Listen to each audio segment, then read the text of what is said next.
So this morning we're going to make honey wheat germ cookies. And I've already mixed some of the parts together. I forgot I was going to videotape this, so I'll tell you what I've already mixed together. In this bowl, I have 1 3/4 cup of all-purpose flour, a cup of wheat germ, a teaspoon of baking powder, and 1/4 teaspoon of salt. And this is a Dories Greenspan recipe. Her cookies are always phenomenal. I buy my wheat germ at the DeKalb Farmers Market, so it looks like this. It's not the toasted wheat germ that you can typically buy in the grocery store, but there are commercial brands that do make wheat germ that looks like this. But many people, when they go buy wheat germ, buy that jar that's toasted wheat germ, and that is not what this is. But I like them done with this. It makes a soft cookie. It's very nice. And our next step is to mix some sugar and some lemon zest. Now this recipe calls for 2 teaspoons of lemon zest. The easiest way to get lemon zest is to grate it with a microplane. This is a microplane. Many of you probably have these in your kitchen. I like to grate straight into a bowl so that the lemon zest doesn't go all over the place.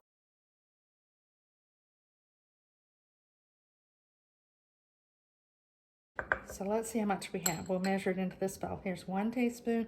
Like you've heard me say before, my mother said a good cook is generous. So I'm going to be generous in my measuring. If this doesn't look like it's quite 2 teaspoons, but this is definitely 2 teaspoons full of lemon zest from this one lemon. What we're going to do with this is go mix it into sugar in our mixing bowl. Okay, so here we have 1/2 cup of sugar, and we're going to put into it our 2 teaspoons of lemon zest. I want to get every bit of it because I want it to be as lemony as possible. And then we're going to take our fingers and work the lemon into the sugar. I'm not a tall person, so I'm standing on a stool so that I can be above the bowl in order to work this well. It doesn't give you as much light because I'm blocking the light, but maybe you can see. So what I'm trying to do is to rub the lemon into the sugar, which is going to make the sugar very, very lemony flavored, and it will infuse a lemon flavor throughout the cookies we're about to make. Ooh, it smells so lemony in that bowl. Really nice. After you've kind of distributed it pretty well, you can use your hand against the bowl as a way of helping get the lemon oils out into the sugar. Okay, at this point what we're going to do is add a stick of butter it's at room temperature. It's been sitting out ever since I got up this morning. This is Blue Gras butter. I'll put the butter into the mixer. What I'm going to do right now is cut the butter into a couple of pieces so that the mixer doesn't have to deal with the whole big stick, and it will help mix it up better. Okay, so now we're going to beat this on medium speed until it's smooth, about 2 minutes.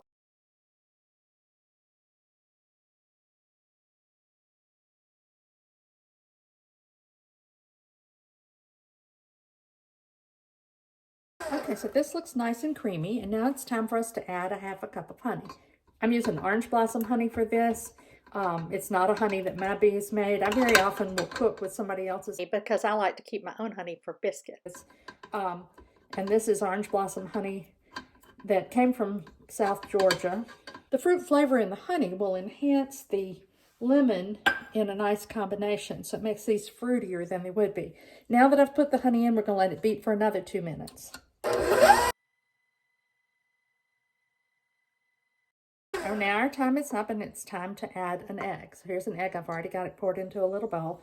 1 egg, and we're going to beat it for another 2 minutes. Now again, I'm going to scrape it down. For those of you who haven't watched these videos before, the recipe is down below if you're watching it on YouTube. And if you're not watching on YouTube, go look at it on YouTube and you can get the full recipe. Okay, our mixture is lovely and fluffy, and now the time has come to add our dry ingredients. So you're supposed to add them in at least 2 additions. So I have a measuring cup. I'm going to take a heaping measure of it, put this in, and add this on low. It just says to mix it only until the addition disappears. Well, some of it went up here on the side of the mixer, so I'm going to push it down here and give it 1 more whirl and then add another addition. This is the way you also add dry ingredients to a cake. All right, now we're going to put in the second addition and give it a minute. I'm going to stop and help the mixture. It's having trouble. Everybody's mixer is different. It's a KitchenAid, and it usually does great, but it seems to be having trouble incorporating all these ingredients. So I don't want anything dry and floury to be running around in my cookie batter. Takes care of that. And now I'm going to lower the bowl to pour in what's left in our collection of dry ingredients. Okay, there we go. And let me push down a little bit of this flour. And again, just give it one more whirl around. And then what we want to do is to chill our dough before we turn it into the actual cookies. Now I have our cookie dough all ready to go in the refrigerator to chill for a couple of hours, and we'll make cookies this afternoon. And it's time to bake our cookies. One, I want about 1-inch size balls, so I'm going to use a measuring spoon and try to get 1-inch balls from that. So roll it into a ball. Take your dough and roll it into the ball, and I usually drop it into the wheat germ. We take each little cookie and roll it into a ball. When I get about 4 in there, then I'll get them ready and put them on the sheet. So here are 4. Now I'm gonna really roll them in the wheat germ and get the cookies well coated and set them on the cookie sheet. They don't have to be spread out too far because these cookies don't spread while they cook. We want to have them uniform, right? Like the Great British Baking Show, so I'm getting as close to uniform as I can, but I'm not great at it.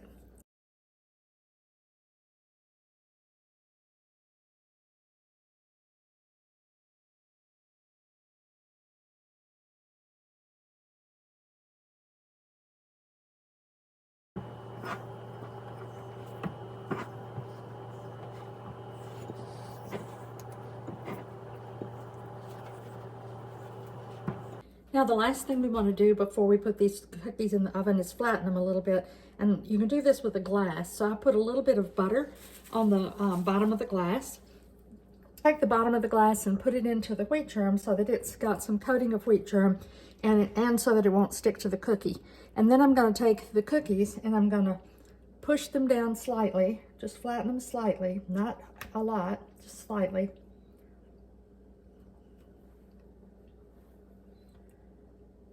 And then I'll put them in the oven. These go into a 350 oven and bake for 10 to 12 minutes. Okay, here are our cookies. They've come out. They're just lovely. They're not showstoppers like the British Baking Show, but they're pretty enough and they smell great. They smell like honey. Now here are our beautiful little cookies. I'm gonna taste one just because I usually do. They smell good like honey. You can really taste the honey in them. This would be a good representative thing to put for your honey in an artisan show. Really delicious.